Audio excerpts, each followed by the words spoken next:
Anio Alahady 7 volana Martsa taona 2020. Alahady 7 amin'ny Karemy.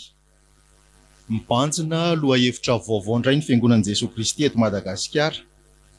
Manao hoe mampiorina ny mino ny fizahan-toetra. Andery havana hitsangana ny fiangonana hanao ny hira fanevan'ny synodam-paritany miorena tsara.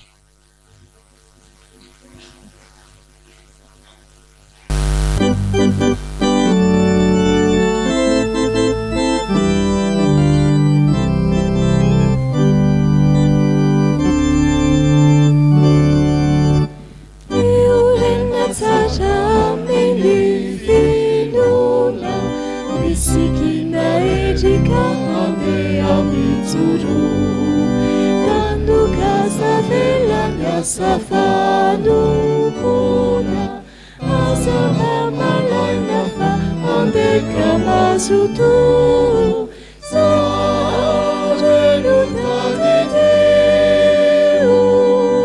ni filuna noampesa ni ujena keitiu katema ejesiana.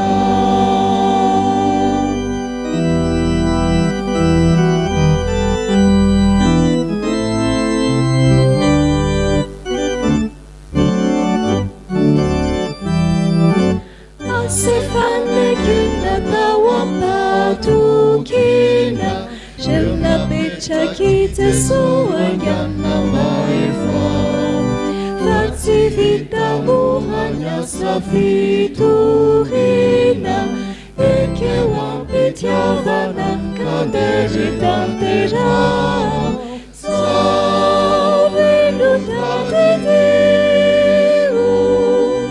Ni filuna mampiasa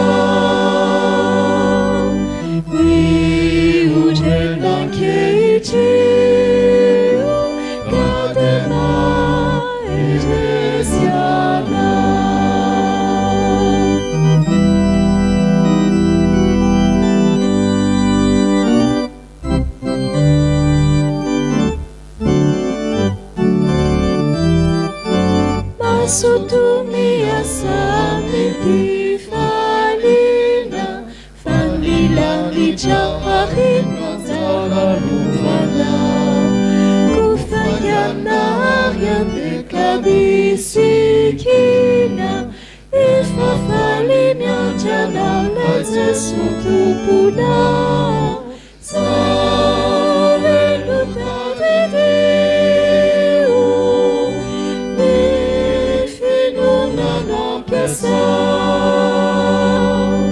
Ni ujena keitiu katema eresiana Sarelu tadideu Ni filuna mampiasa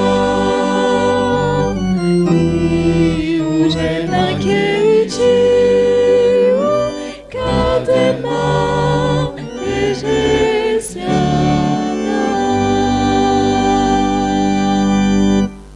Hoanao malalan'Andriamanitra sady voantso no masina. Ho ampitombonao aminao ny fahasoavana sy ny fiadanana avy amin'Andriamanitra raintsika sy Jesosy Kristy Tompo. Amen. Idera n'Andriamanitra isika amin'ny salamo efa voalahatra. Amin'ny anaran'ny Tompo. Isaorana anie Jehova, fa efa nihaino ny feon'ny fifonako izy. Jehova no heriko sy hampingako. Izy no nitokiny ny foko ka voavonjy aho. Dia mifaly ny foko ka ny hirako no hiderako azy. Jehova no heriny, ary izy ny fiarovana mafy amonjena ny voaosiny. Vonjeo ny olonao, ary tario ny lovanao, andraso izy ka tezao mandrakizay. Amen.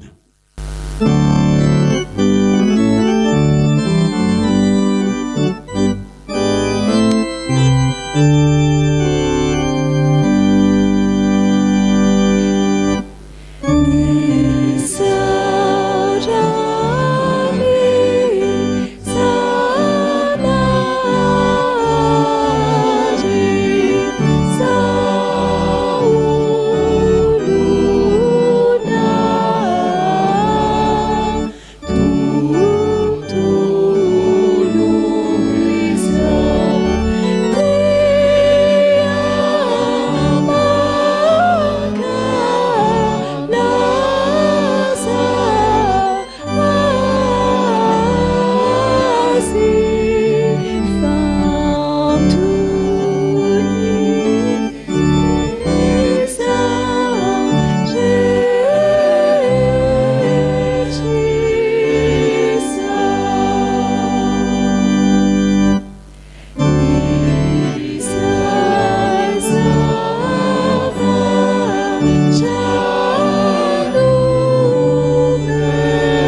ianao zanahary Andriamanitra tompon'izao rehetra izao. Ianao ilay Andriamanitray ao amin'i Jesosy Kristy. Ianao no ankalazaina fa ianao no antony izao fionana eto izao. Ianao tokoa no nanome anay ny zavatra rehetra, na ny mahasoa, fa eo koa ny toe-javatra izay mety mampahory anay noho ny fizahanttoetra ataonao aminay mpino anao. Mideranao izay Andriamanitra fa tsara ianao sady mpanao ny tsara, ary izay zavatra rehetra avelanao iseho dia efa fantatrao fa tsara sady mahasoa anay. Koa indreto ny fiangonanao manantona anao indray amin'ny fifaliana, ary ao anatin'izao fotoanany karemy izao izay Tompo, dia mahatsiaro izay fa olona tsy tanteraka sy mpanota any amin'ny lalan'ny fahaverezana no andehananay ka mila mpamonjy izay. Izany indrindra no hitodianay amin'i Jesosy Kristy, ilay efa nanaiky isolo elokanay nitondra ny fahorianay rehetra, nombohana teo amin'ny hazo fijaliana, maty kanefa dia natsanganao tamin'ny kery, velona indray mba ho santatra izay rehetra mino izany amin'ny fahavelomana mandrakizay. Raiso Andriamanitra ny fiderana sandratray, ataonay voninahitry ny anaranao ny fotoana rehetra eto, koa meteza Tompo hiaraka aminay ary meteza hiteny aminay amin'ny fomba anao Andriamanitra. Amin'ny anaran'i Jesosy Kristy no anaovanay ny vavakay. Amen. Petraka ny fiangonana.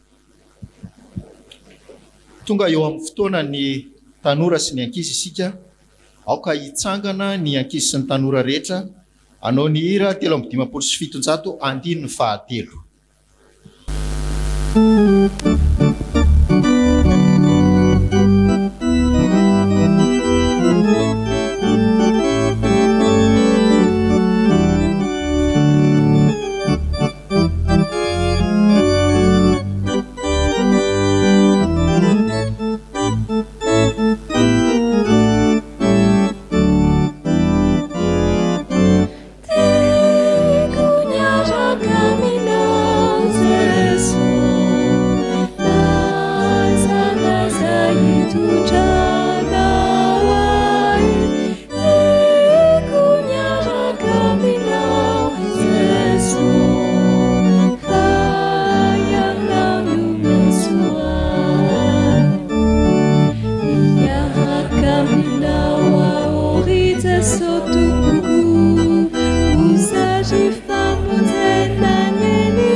Direnay ianao Tompo Andriamanitra io fa Andriamanitra velona, velona ianao ka te ampiorina ny finoanay, misaotra mampatsiahy anay ankizy sy tanora fa eo mandrakariva ianao, na anaty fifaliana izahay na anaty fizahanttoetra na anaty fahoriana, dia eo ianao ary te ampiorina ny finoanay, dia iskafo ny fonay andray ny afatra indray amin'izao fotoana izao amin'ny anaranao Jesosy Kristy. Amen. Afaka mipetraka ianareo ankizy. Ao amin'ny Jaona 9 ny andininy 9 tapany B makatsika afatra. Jaona 9 ny andininy 9 tapany B. Motra tadidy kely. Vakitsika amin'ny anaran'i Jesosy manao hoe fa izy nahalala ihany izay efa ataony. Fa izy nahalala ihany izay efa ataony. Amen. Mandinika ny lohahevitra sika riavana hoe mampiorina ny mino ny fizahanttoetra. Mampiorina ny mino ny fizahan-toetra. Dia ny afatra ao antsika androany hoe anaty problema, anaty fahoriana, Jesosy mahalala ihany izay efa ataony. Raha tsy ahivina ny tantara eto avy nampianatra lehilahy 5 Jesosy dia miatrika situation sans issue. Tsy nisy sakafo nefa tsy maintsy nampisakafoanina ireo olona ireo vona le fanody. Dia fantatsika moa ny afaran'ny tantara, nisy tovolahy mitondra mofo 5 sy hazan-drano 2 dia iny no nampitombon'i Jesosy nentina nampisakafoanana andreo olona ireo. Ary nisy ambiny arina 12 zany. Fa izay no afatra ao antsika ry havana. Miatrika situation manahirana ianao izao nitadio hoe Jesosy mahalala ihany izay efa ataony.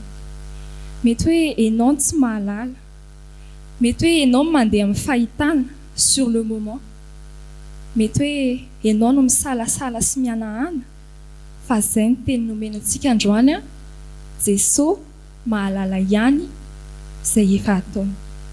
Ary tia Jesosy teneniny ety hoe izy mahalala ihany izay efa ataony.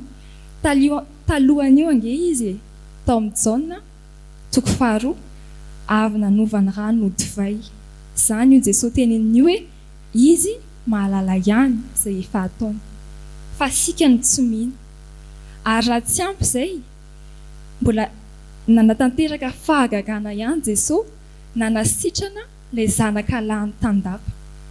Fa tsy mino ihany tsika, tsy mino sika hoe Jesosy mahalala ihany izay efa ataony. Ary mbola tsy ampy inotsika ny herin'i Jesosy zany, mbola ao amin'ny Jaona ihany nanasitrana ilay lehilahy efa narary 7 taona teo akaiky ny farihan'ny Betesda Jesosy. Dia tia ny fahagagana faha-4 nampisakafo olona 5,000 tamin'ny fomba mahagaga Jesosy. Miharihary eo anatrehan'i Jesosy loatra ny tsy finoantsika, ka tena hoe nilan'izay fahagagana izay mbola tsy ampy izay ao aoriana kely ao nitsangatsangana teny ambony ranomasina Jesosy. Nampahiratra lehilahy jamba hatrany an-kibon-dreniny izy ary ny fahagagana faha-7 hitantsika anatin'ny filazantsarany Jaona, nampitsangana ny Lazarosy tamin'ny maty Jesosy. Izany io Jesosy teneninantsika androany io hoe izy mahalala ihany izay efa ataony. Fa mino an'izany ve ianao ry havana?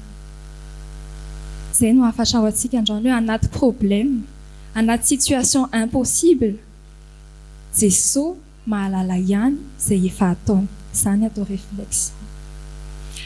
Eo amin'ny 5 eo miteny ny perikôpantsika hoe nanontany amin'ny Filipo Jesosy, ahoana no ataontsika ampisakafoanana an'ireto olona reto? Fa avy hatrany ny 9 dia mamaly hoe izany no nataony izahan'ny toetranao any Filipo. Dia izay ry havana ny afatra, Jesosy mampandalo anao anaty problème satria te hizaha toetranao izy. Fa Jesosy izay mampandalo anao anaty problème, izy mahalala ihany izay efa ataony. Amen. Izao dia hiara hitsangana ny fiangonana anatanteraka ny rehefa voalahatra ho fangatana amin'ny fandray masina.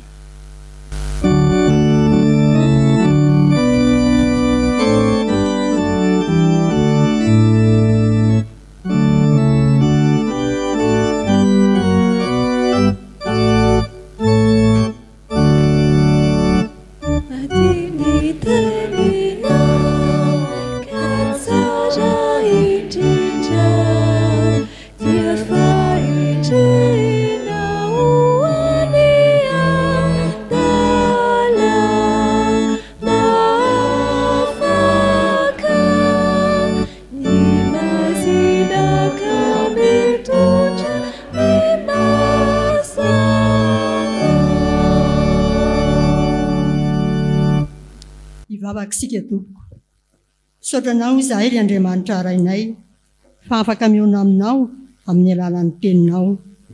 Koa mangataka anao izahay Tompo mba ho fenonao ny fanahy masina izahay tsy irairay avy, dia mba ho voavaky tsara ny teninao ary hovoambara marina ny sitraponao ka ny herin'ny teninao ane anova ny fiainanay. Amin'ny anaranao Jesosy Kristy no anaovanay ny vavakay. Amen.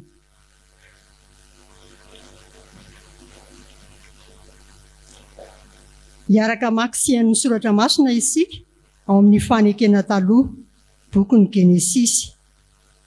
Genesisy 2:20, andiny fa 9:10 ka hatramin'ny 7:10. Rehefa hita dia hovakina amin'ny anaran'ny Tompo. Fa niantso azy ny anjelin'i Jehovah tany an-danitra ka nanao hoe: ry Abrahamo, ary kosa izy intsy aho. Dia hoy izy: aza manisitra ny tananao amin'ny zazalahy, ary aza maninona aza akory ianao. Fa hitako izao fa matahotra an'Andriamanitra ianao, ka tsy narovanao tamiko ny zanakao, dia nila hitokanao. Ary Abrahama nerika nijery ka indro nisy ondry lahy teo voany, voasangazotry ny kirihitr'ala ny tandrony.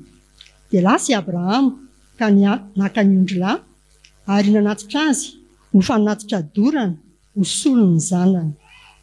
Ary ny anaran'izany tany izany dia nataon'i Abrahama hoe Jehovah Jireh. Dia izany no anaovana mandraka ankehitriny no hoe any tendrombohitra no isehon'i Jehovah. Dia niantso ny Abrahama fandroany tany an-danitra indray ilay anjelin'i Jehovah ka nanao hoe: ny tenako ny anianako ho Jehovah, satria nanao izany zavatra izany ianao ka tsy niaro ny zanakao izay ilay tokanao, dia hitay anao tokoa aho, ary ahamaro dia maro ny taranakao, ho tahaky ny kintana eny amin'ny lanitra sy ho tahaky ny fasika izy any amoron-dranomasina. Ary ny taranakao ahazo ny vavahady ny fahavalony. Ary amin'ny taranakao no hitaina ny firenena rehetra ambonin'ny tany, satria nanaiky ny teniko ianao. Ary Abrahama dia miverina nakeny amin'ny zatoviny, dia niainga izy ka niaraka taminy nakany Beerseba. Ary Abrahama dia monina tamin'ny Beerseba.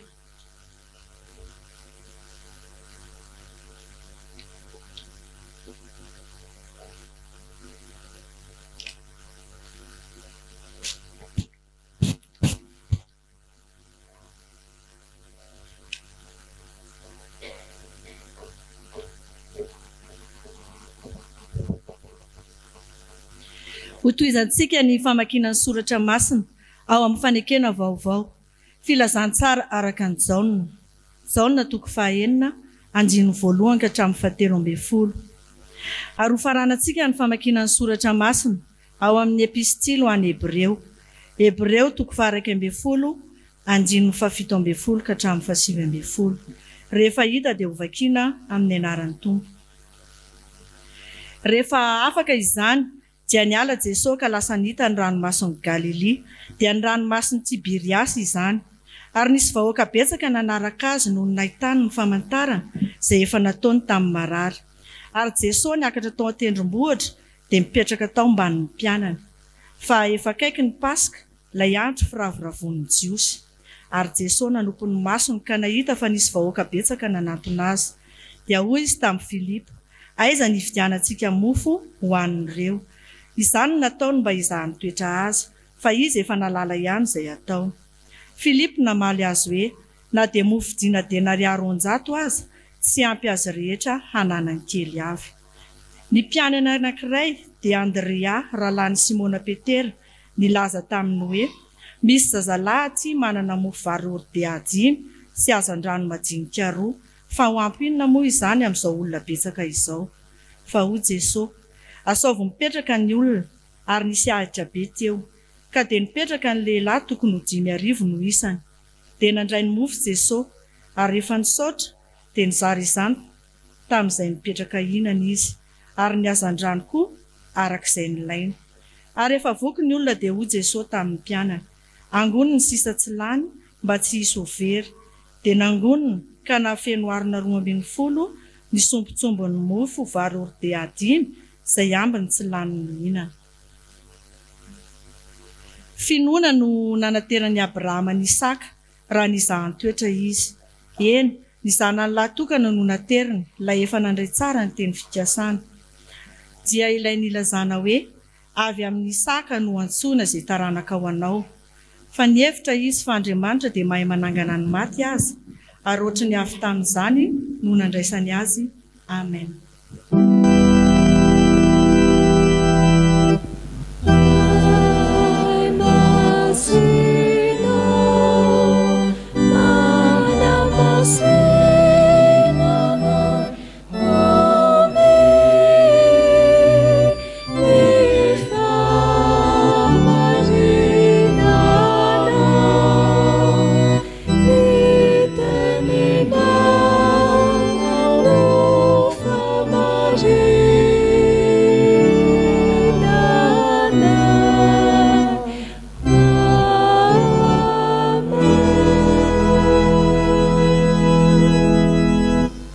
Ataontsika mpitsanganana ny iray efa voalahatra ka ny andininy voalohany ihany.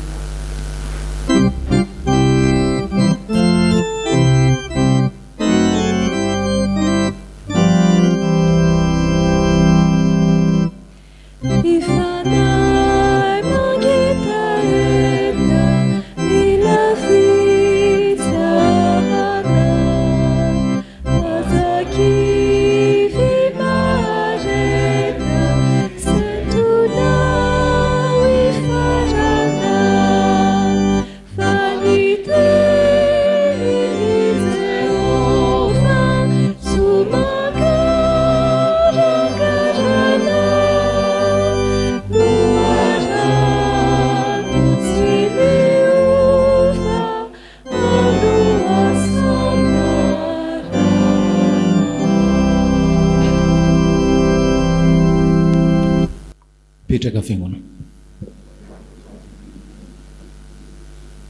Vavaka sikariavana. Ray malalo. Rainay no Jesosy Kristy tomponay.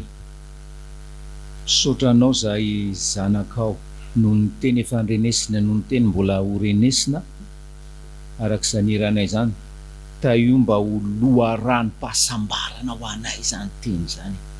Satria tena voniny zay eny tena voniny zay ankato ary ho loharano ho an'ny vozanay faherezana ao amin'ny fizahan-toetra zay efa omanina ho anay ary dia ho fankalazana ny voninay hatrao fiainanay.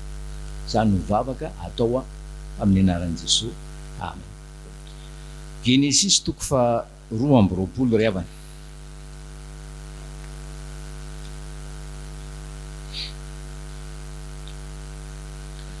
Genesis 2:20 ny andininy fa 20 dia rahantsika mamaky indray mandehandray amin'ny anaran'i Jesosy any.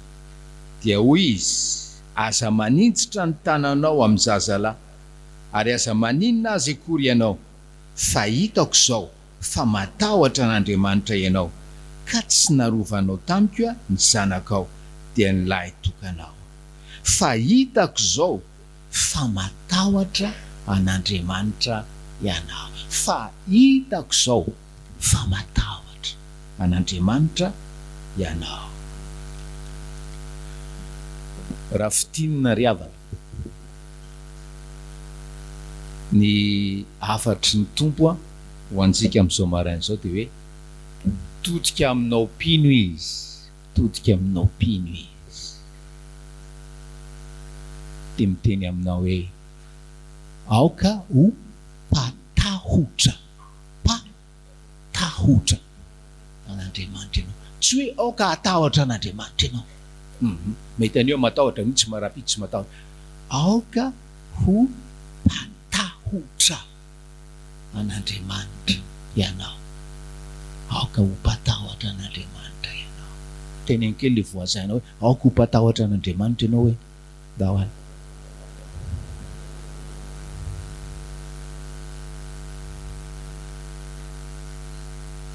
Ary ny olona patahotra an'Andriamanitra zay ny voalohany mapa dia olona mpandeha anjamba. Aoka ianao ho mpandeha anjamba. Teny indray le voazahinao.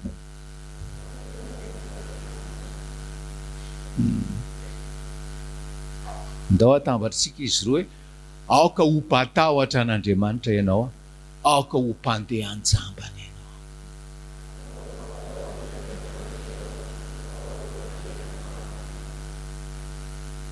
Zay le afatra ry amana. Ary misaotra ny tompony amin'ny tantara volamena sy meny tompo atsika amin'izao maraina izao.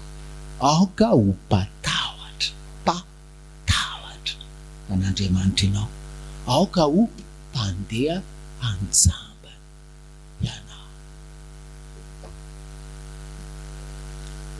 100 taona Abrahama tamin'ny teraka Isaka, 520 taona nendrasana ny fanatanterahana ny teny fikasana. Mora-pitenenana ange zany hoe 520 taona zany. Raha ny vanim-potoana iainantsika, culture ny instantanéité. Raha vao misy zavatra tsy maintsy ohatran'izay dia efa tanteraka. Raha zany impatientsika, raha zany tsy minotsika. I Abrahama naharitra 520 taona ry havana. Fanatanterahana ilay teny fikasana men'Andriamanitra azy. Tanteraka soamantsara le teny fikasana.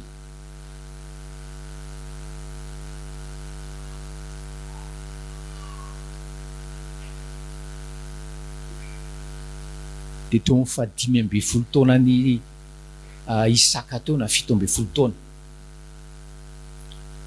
Dia ozy izy Jehova, eto ny lahy tokanao, ilay tianao, dia atolory aho ho fanatitra ho dorana.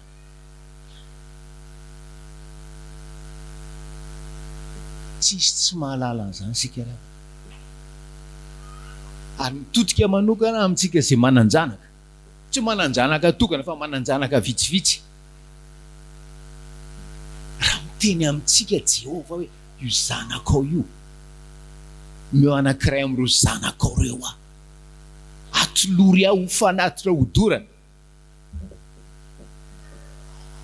Ny olona mpatahotra an'Andriamanitra no manatanteraka an'izany. Ny olona mandeha anjambany, mpandeha anjambany manao an'izany.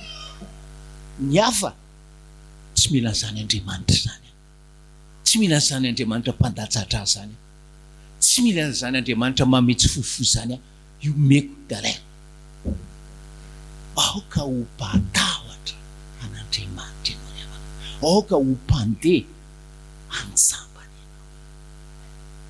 Raha te handova ny lanitra ianao, tsara be ianao tamin'izay tanora ry havana, tsy misy an'izany fampiarahaba hoe finaritra fahasoavan'ny Tompo aminao, tainjao tsy nisy an'izany. Zao manao an'izany daholo ny olona.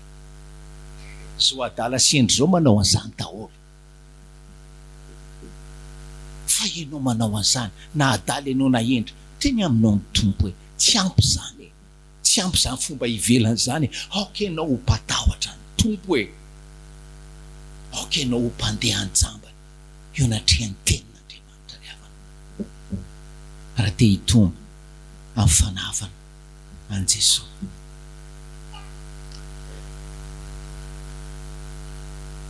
Ohatra ny ray mpianakaviana rehetra ry havana, ohatra ray mpianakaviana rehetra naniry zanaka Abrahama.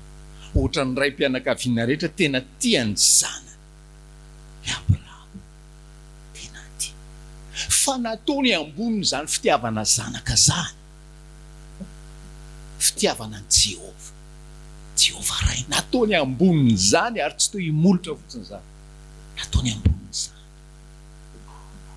Ary rehefa tenenin'ny soratra masina hoe Abrahama ray ny finoana, Abrahama ray ny finoana, dia hoe momba ny fiainany rehetra dia nataony teo ambany fiadidian'Andriamanitra. Fiainany rehetra, lafy ny mpiainany rehetra dia nataony teo ambany fiadidian'Andriamanitra. Tanareo reto Corbeil reto fa folo-karena io, variana ry havana, variana amin'ilay olona mbola mandafa folo-karena, malgré ny fampianarana rehetra fona amin'ny teny an'izany. eto ahiteny an'izany manolora fanifolokarena ry havana aoka ianao mpatahotra an'Andriamanitra aoka ianao mpandeha anjambany zay le izy ary ianao zay efa manao fahafolokarena totaly marina ny fahafolokarena anao ato ianao no tokony anao fahafolokarena raha misoratra ato ianao fa tsy maninona raha zarainao le fahafolokarena meko kely koa ny any ambanivohitra fa rehefa totalina ny toka to isotry ny any ambanivohitra dia ao mihitsy le aoka ianao ho mpatahotra an'Andriamanitra aoka ianao ho mpandeha anjambany rehefa mandeha mpandeha anjambany aoka ianao ho jambany fatokina an'Andriamanitra ry havanao amin'ny lafiny mpiainanao rehetra iova ny fiainanao iova ny fiainanao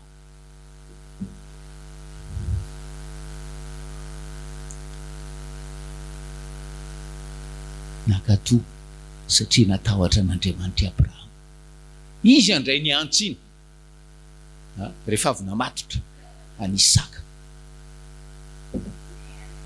sakana le anjelin Jehova sakana le anjelin Jehova aza manitsitra ny tananao amin'ny zazalahy ary aza maninona azy koa aza manitsitra ny tananao ny anjelin Jehova tena hoe be dehibe ny anjely fa ny mpandinika dia milaza rehefa hoe ny anjelin Jehova dia toy ny Jehova mihitsy zany no miteny fa fantatro zao ny eo am-ponao hitako fa matahotra an'Andriamanitra ianao takako ankehitriny ny ao anatinao fantatro ny eritreritrao fa matahotra an'Andriamanitra ianao ry havana malalo amin'ny tompo niza ianao ny olona mpatahotra an'Andriamanitra ihany ary ny olona mpandeha anjambany ihany zany no hiditra any an-danitra zany no hiditra any an-danitra ny olona vao mandeha ny olona vao manaiky raha vao misy antidiany Jehova azy zany ny olona hiditra any an-danitra manaiky tsisy fepetra manaiky tsisy atakandro ry havana malala aoka ianao ho mpatahotra an'Andriamanitra aoka ianao ho mpandeha anjamba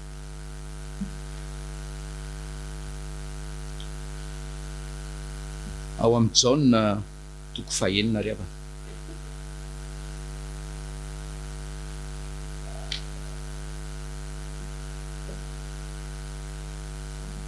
Jaona toko fahenina toy izantsika le 10 minitra tao Jaona toko fahenina donc raha antsika mamaky ny andiny fahadimy sy ny fahenina Jaona toko fahenina ny andiny fahadimy sy ny fahenina amin'ny anaran'i Jesosy ary Jesosy nanompo ny masony ka nahita fa nisy vahoaka betsaka nanantona azy dia hoy izy tamin'ny Filipo aiza no ividianantsika mofo ho an'ireo zany no nataony mba izany toetra azy fa izy nalala ihany zay efa atao ry havana malalo amin'ny tombo ny fizahan-toetra ny épreuve ny fakapanahy ny tentation fizahan-toetra sy ny fakapanahy rehetra dia nataon'ny tompo ampitombo anao amin'izany toetra hoe mpatahotra an'Andriamanitra mpandeha anjamban'izany zany toetra Filipo eto misy lehilahy 10,000 tsy omby 10,000 ny lehilahy moa no misy any fa ireo possible niaraka tamin'ny vadiny niaraka tamin'ny zanany fa 10,000 moa no an'izany azy satria ny lehilahy no an'izany azy tsisy mofo eo tsisy zavatra hoanino tsisy mpivarotra eo araka le tenena teo situation impossible io situation impossible io sambatra ianao raha miatrika situation impossible ka hoe mpatahotra an'Andriamanitra fa rehefa mpatahotra an'Andriamanitra ianao ry havana tsy ny situation impossible anao tahoranao fa Andriamanitra anao tahoranao raha tsy mpatahotra an'Andriamanitra ianao dia mampalahelo be satria ampandalovin'Andriamanitra fizahan-toetra ianao ampandalovin'i Jesosy fahoriana ianao dia eo ianao ny raisina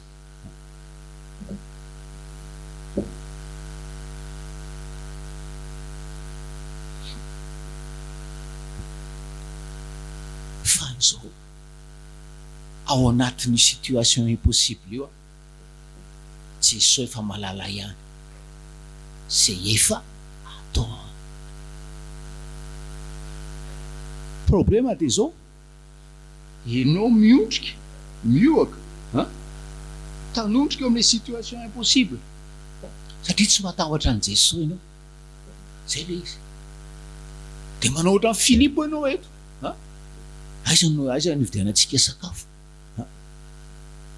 aiza nividianantsika sakafo fantatry Filipo tsara fa tsy misy mpivarotra eo ananiny eo inona no tsy finoana aseho amin'ny Filipo ohatra antsika nge Filipo Jesosy io ngena hoe mofo denary 400 tsy ho ampy anao olona reo manina anao ohatrany hoe manontanytany foana amiko ary zay sika menakavo zay tsy matakatra n'Andriamanitra tsy matakatra le fahendren'Andriamanitra satria tsy mpatahotra n'Andriamanitra tsy mpandeha an-jamba dia misy tovolahy manana mofo 5 sy azan-drano 2 samy fe dia ho ampy dia misy angamba adala be amin'ny teny mba sakafon'le tovolahy nge zany dia manina koa mbola alainany aminy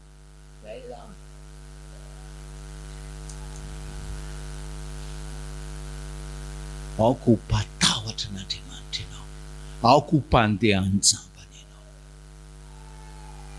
nentina teo amin'i Jesosy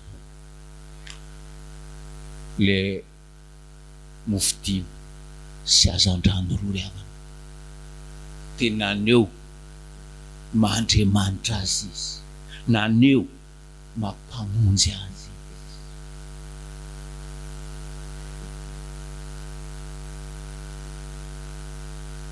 ny saorana an'Andriamanitra le mofo 5 sy azan-drano zany ny fomba ny olona matoky an'Andriamanitra ray misaotra izy ny amin'ilay situation oviana ianao misaotra tafizaha toetra farany oviana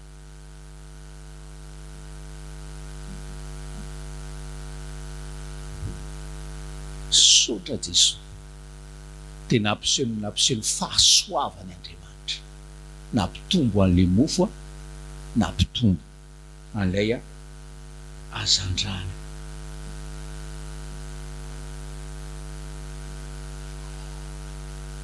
tsy maintsy ho avy ny fotoanany tsy fahampiana ho tokantrano revana tsy maintsy ho avy ny fotoanany tsy fisina tahaka ny eto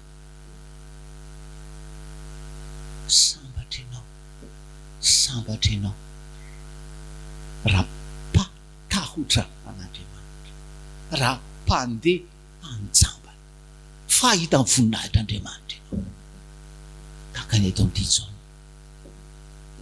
toko fahenina ty aokare ho mpatahotra an'Andriamanitra ianao aoka ho mpandeha an-jambany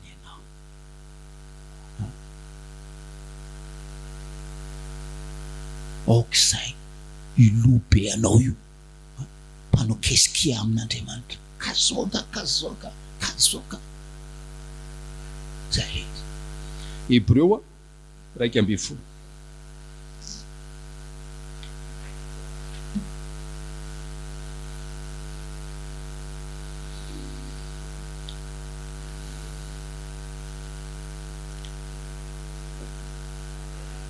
1:10 7:10 amin'ny anaran'i Jesosy fa niefitra izy fa Andriamanitra dia mahay manangana ny maty azy ary ohatra ny avy tamin'izany no nandraisany azy fa niefitra zany Abrahama fa Andriamanitra dia mahay manangana ny maty azy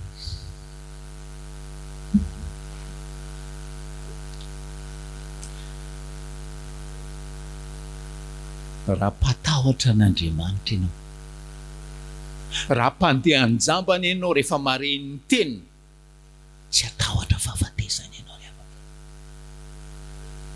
fona amin'ny teniny ty 17 taontsika niaraka teto taoko hoe raha misy zavatra nivoizina tato zany hoe destination finale zany raha misy zavatra mivoizina tato dia hoe fahafatesana no azahoana tombony raha misy zavatra mivoizina tato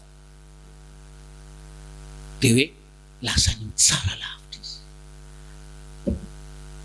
fona tompoko fo amin'ny olona vitsivitsy maromaro tsy nijery mata fotsiny zany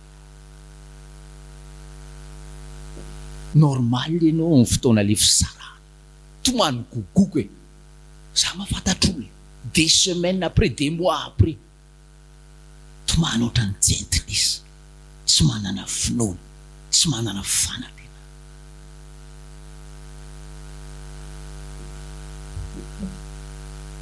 fa eto ny mpatahotra an'Andriamanitra ny mpandeha anjambana dia tsy matahotra ny fahafatesana. Ajereo kely hafa kely ty fahafatesany ty a zanakao nge no vonoinao e zanakao no vonoinao araka ny tenin'ny mpanoratra ny Hébreu dia hoe ny hevitry Abrahama izy andeha hanangana ny tanany iny ny hevitry Abrahama fa Andriamanitra mahay manangana ny maty raha maty Isaka io hain'Andriamanitra manangana an'io zay le mpatahotra n'Andriamanitra zay le mpandeha anjambany mino izy fa tsy ny fahafatesana no tompony teny fa Andriamanitra no tompony teny fa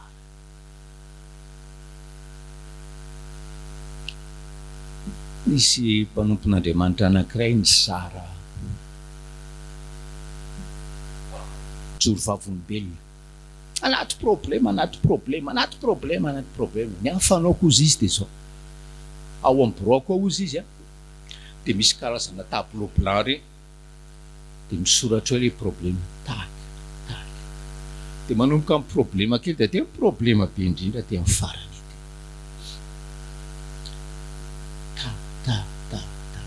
fa zao izy fanandrify amin'ny linina rehetra misy problème asika hoe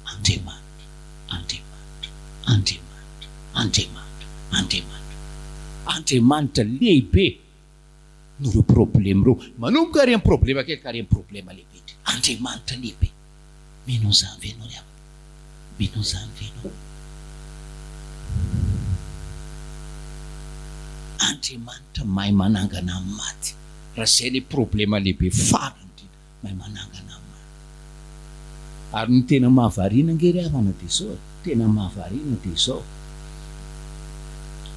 ty Abraham ty tsy nahitan'izany fananganana tamin'ny maty zany na indray mandeha aza tsy nahita izy fa zay le finoany mpatahotra an'Andriamanitra finoany mpandeha anjamba hain'Andriamanitra manangana an'io amin'ny maty ry havana so ianao mieritreritra fa hoe lehilahy super champion zany Abrahama zany lehilahy tafy nofosiraha ohatra antsika zany ary inona fa lehilahy ntomany zany rehefa hoe nandeha nahazo ny tenin'i Jehovah ento anahy lehilahy tokanao le tianao tomany zany e tomany izy fa nankatory havana tomany izy kanefa fantany hoe Andriamanitra fitiavana tomany izy kanefa fantany Andriamanitra endry tomany izy kanefa fantany hoe Andriamanitra manana hery lehibe sy miopapa ka mahay manangana n'io zanako io amin'ny maty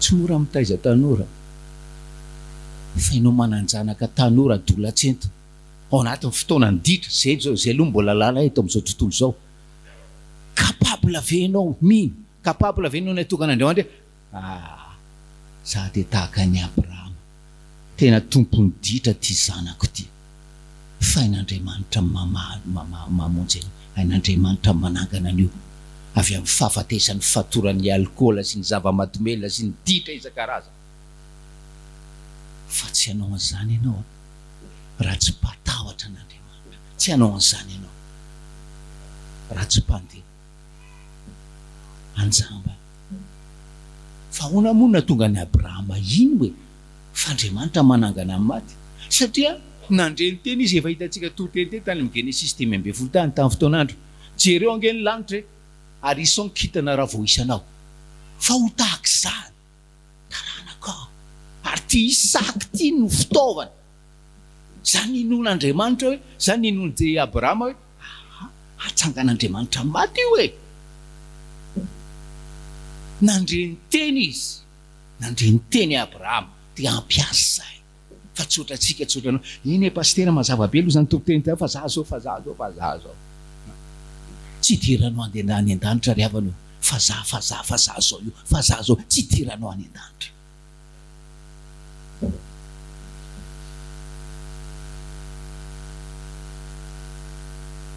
I Abrahama natoky, i Abrahama nakatoa, tsisy fepetra. Misy raim-pianakaviana zay ry havana nampianatra ny zanany atoky azy ray. Io raim-pianakaviana io nampianatra ny zanany ankatoa tsisy fepetra. Io izy natsony le zanany de ozy izy ahola mpanofoko kilalao ay manatony lahy ty de nasiny data ny bandeau tapena ny maso de fatorany tena hoe nijery mihitsy tsy mahita na inona de ozy izy le data tam'le anina tam'le zanany hoe mandrosoa lahy 2 pas de rehefa mandroso 2 pas lahy de manaova 1 pas à droite de ozy izy le zany dada ka tsy hitako ianao de tsy nihetsika mihitsy le zaza de ozy izy le zana ozy izy le dada za ozy izy tsy hitany lahy fa za mahita ny lahy akatao avy anaty fizahan-toetra. Matetika tsika tsy mahita an'Andriamanitra fa mahita le fizahan-toetra. Ry havana teny amintsika ny tombo hoe hitako ianao anatin'ny fonao fa zao fotsiny tiako ianao patahotra tiako ianao ho mpandeha anjamba de hosoa ny fiainanao ety an-tany ary efa vita ny ety an-tany lasa ny tsara lavitra ianao ho an'Andriamanitra mifonahitra ary ho antsika fiangonana ny fahasoavana. Amen.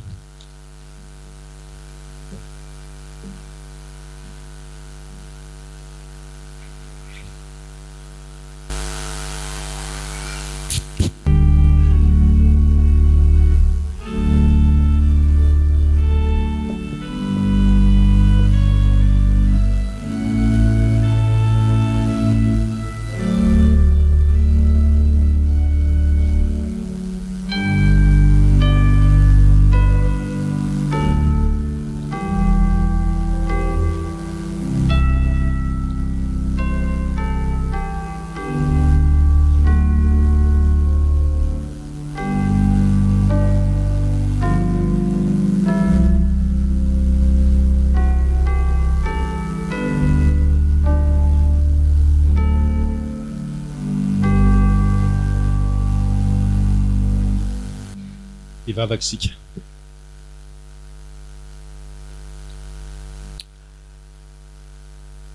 Andriamanitro efa mba miezaka natahotra anao zahay kanefa de mbola tsy tratranay zany hoe toetra mpatahotra an'Andriamanitra izany. Indraindray ary zahay de mody matahotra anao Andriamanitra fa ny any anatin'ny fosin'ny fisainana ihany de tena tsy misy mihitsy fahatahorana anao Andriamanitra. Maro ny zavatra ataonay tsy atahoranay anao Andriamanitra. Eny fa na de miditra amin'ireny fanaovana risoriso sy kolikoly ireny ary de mbola ataona ihany zany satria de tsy mba mpatahotra anao Andriamanitra zay. Eny fa na de hiatsara velatsia aman'olona azy zay fantatray fa tsy mety zany de ataona ihany zany satria tsy mpatahotra anao Andriamanitra zay. Andriamanitra meo anay ny toe-panahin'ny Abrahama zay lehilahy tena matahotra anao Andriamanitra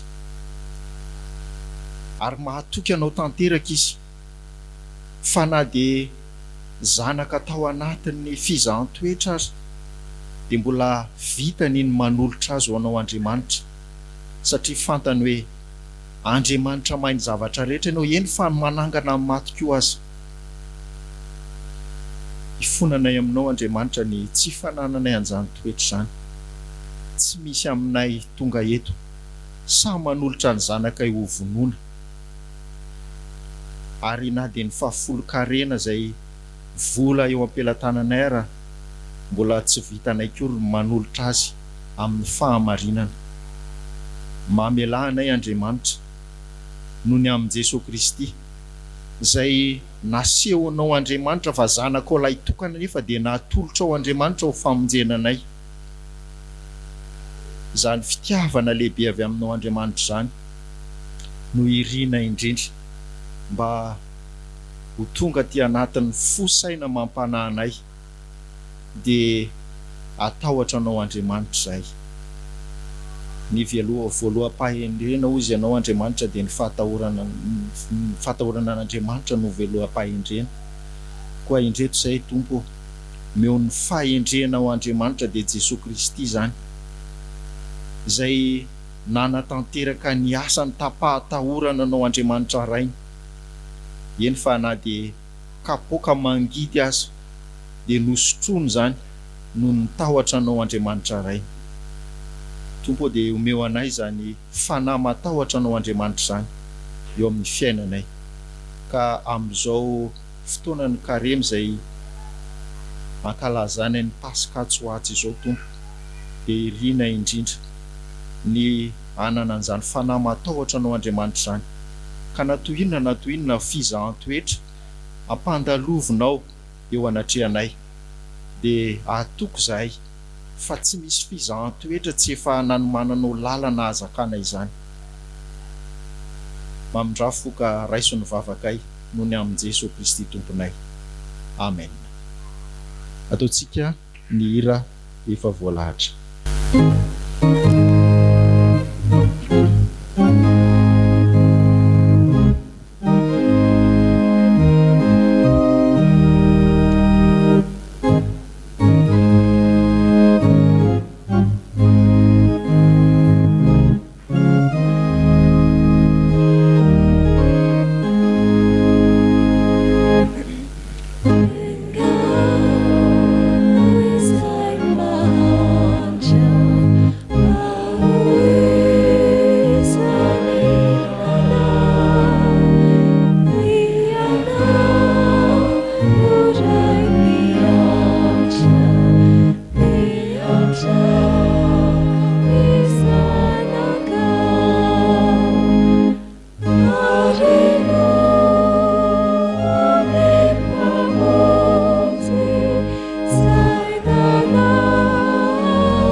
Anao izay nibebaka marina tokoa, mitsangana andray ny teny soa mahafaly atolotry ny Tompo ho anao.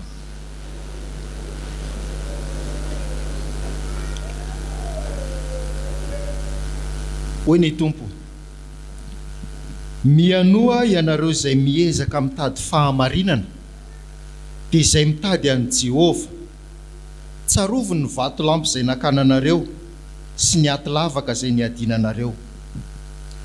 Kristy izay tsy nalala ota dia efa nataon'Andriamanitra ota hamonjy antsika mba ho tonga fahamarinan'Andriamanitra ao aminy kosa isika. Voavela ny elokareo amin'ny anaran'ny Tompo.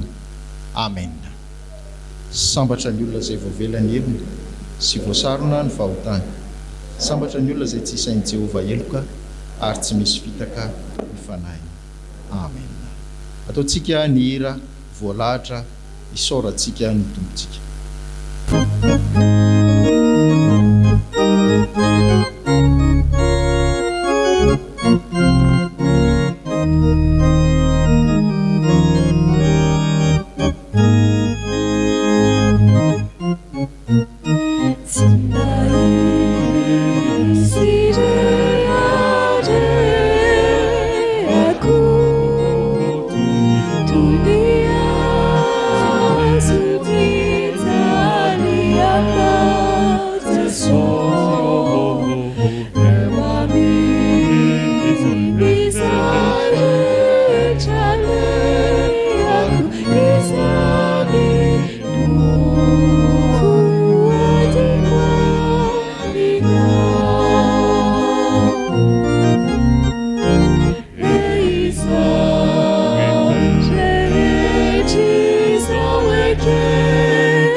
Andeha anavao ny finoantsikisika amin'ny fanambarana ny fanekebonona apôstôlika manao hoe mino an'Andriamanitra raitsoa mpanao ny lanitra sy ny tany aho ary mino an' Jesosy Kristy zanan'ilay tokana tompontsika izay nitorotoroana tamin'ny fanahy masina nateraka Maria Virjiny nijalina nanapaka Pontius Pilato mboana tamin'ny azo fijaliana matikana irery entina tany amin'ny fiaina amintsika mitsangana tamin'ny andro fahatelo miakatra ho any an-danitra petraka eo am-kavanan'Andriamanitra raitsoa avy eo miaviny tsara ny velona sy ny maty ny fanahy masina aho fiangonana masina maneran'izao tontolo izao ny fiombonan'ny olona masina ny famelan-keloka fitsanganany tena amin'ny maty ary ny fiainana mandrakizay amen. Ipetraka ny fiainana.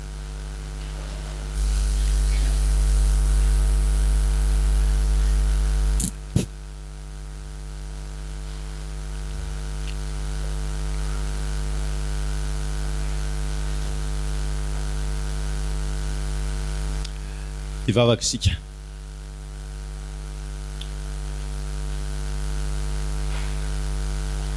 Tonga amin'ny fotoana izay iantorana aminao izay Andriamanitra amin'ny vavaka fangatahana.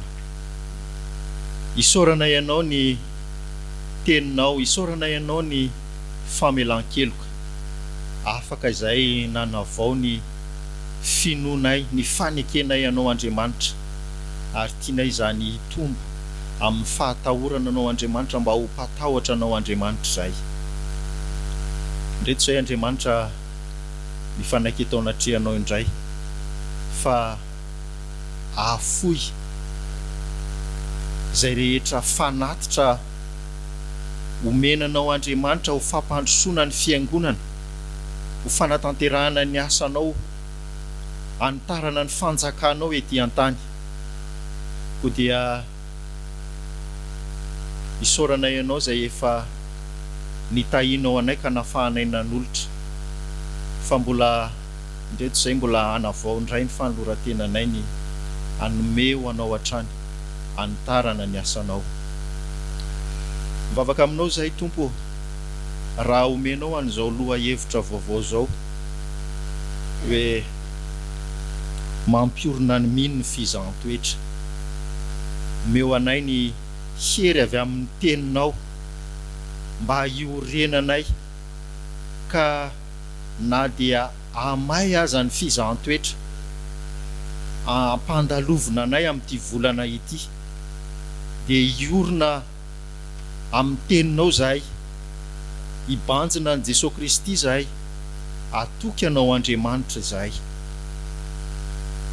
Ao anatin'izao fiomananay ny amin'ny fankalazana ny Pasika izao, ao anatin'ity andro karemy ity, ingane mba tsy fombafomba Tompo no fadinay fa ny fahotana sy ny fahazaran'ny ratsinay rehetra. Ameo hery zay Tompo mba hifady an'izany fahotana sy fahazaran'ny ratsinay izany.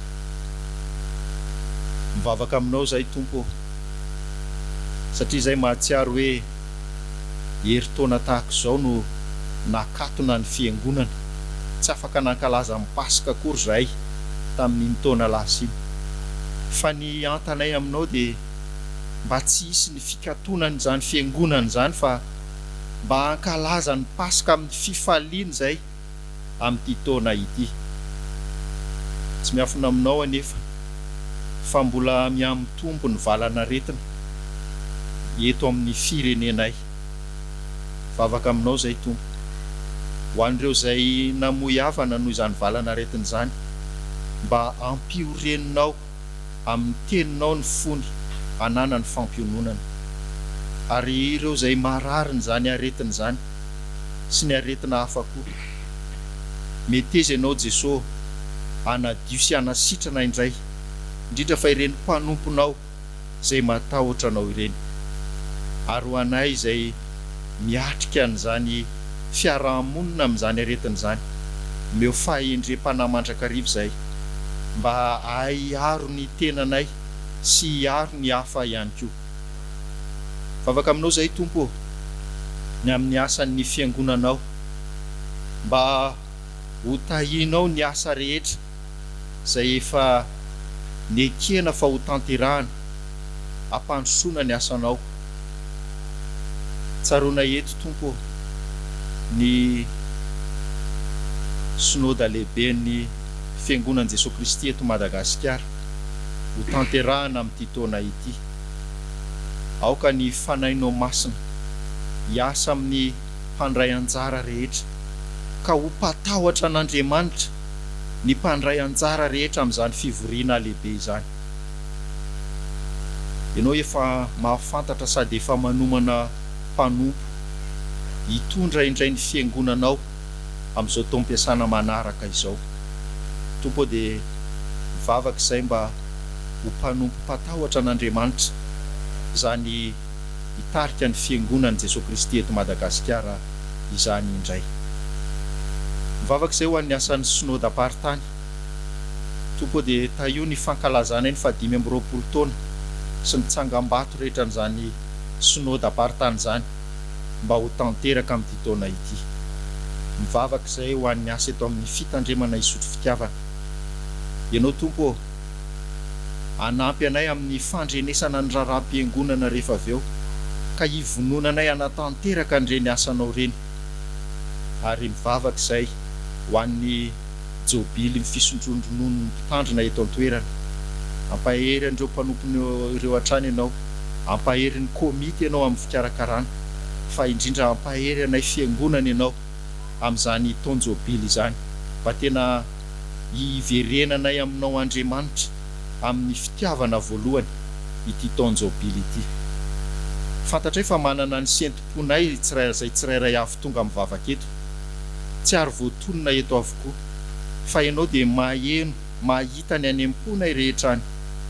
Ataonay amin'ny anaran'i Jesosy Kristy ny vavakay, ary indro atambatra amin'ilay vavaka tsara indrindra nampianariny manao hoe: Rainay ao izay any an-danitra, mba masinana eny anaranao, ho tonga ane ny fanjakanao, atao ane ny sitraponao ety an-tany tahaka ny any an-danitra. Rainay an'io izay amin'ny sahaza aonay, ary mamela ny elokay tahaka ny namelanay izay meloka taminay, ary aza mitondra anay amin'ny fankapana, mba manafanay amin'ny ratsy, mpanao fanjakana sy ny ary manaritra manarisa.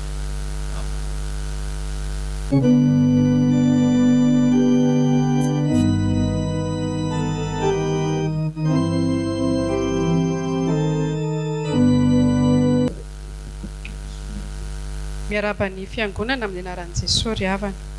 Fanentanana mahakasika ny aladin'ny aim-panahy izay ho tanterahana ny alady 20 Martsa.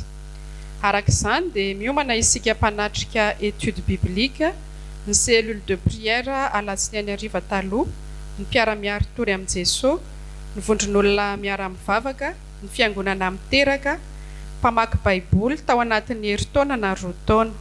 Azontsika atao ny misafidy ora isehoana na amin'ny 9 ora sy 4 na amin'ny 12 ora. Ny farafisonarana anarana dia ny alatsinainy 15 Martsa ao amin'ny sekretera mpandrarany fiangonana. Ao anatin'ireo sokajy voalaza teo, ho anao izay te hijoro vavolombelona ny amin'izay nataon'i Jesosy taminao, azonao atao ny mametraka ny larana finday azonanao ao amin'ny sekretera mpandrarany fiangonana. Tadidio ary havana ny alahady 20 Martsa, alahady ny aim-panahy atao anatin'ny jobily fisotrondronon'ny mpitandrina. Man'Andriamanitra irery ny voninahitra. Amen. Sodran'ny Tompo isika afaka mamarana zao fotoana zao, ataontsika ny era voalahatra.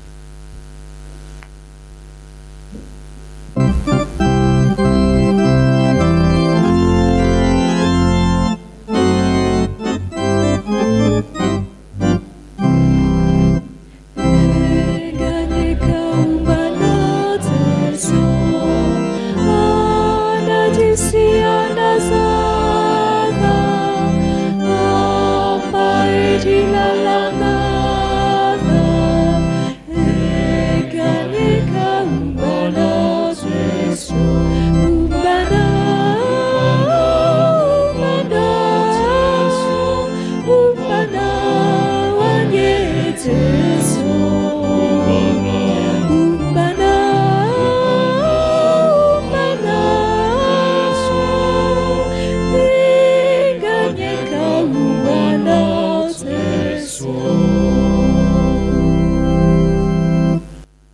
tanteraka aminareo anye nitsodra ny tononona amin'ny anaran'ny tompontsika.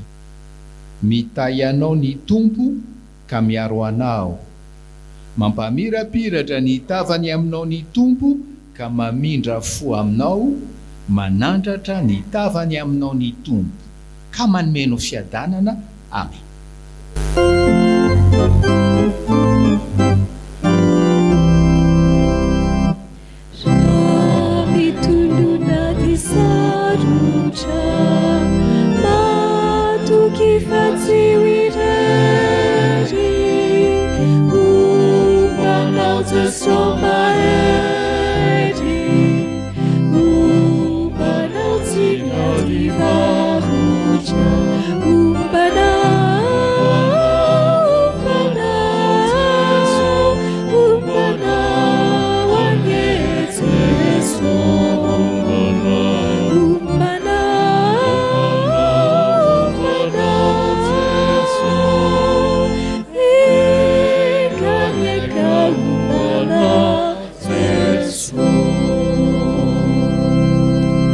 Petraka amin'ny fiangonana miara-mivavaka mangina isika mbola misaotra an'Andriamanitra ry havana.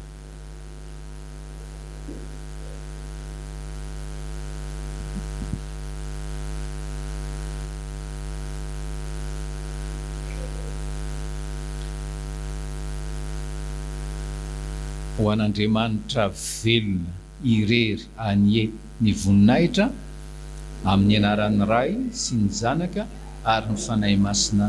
Amen.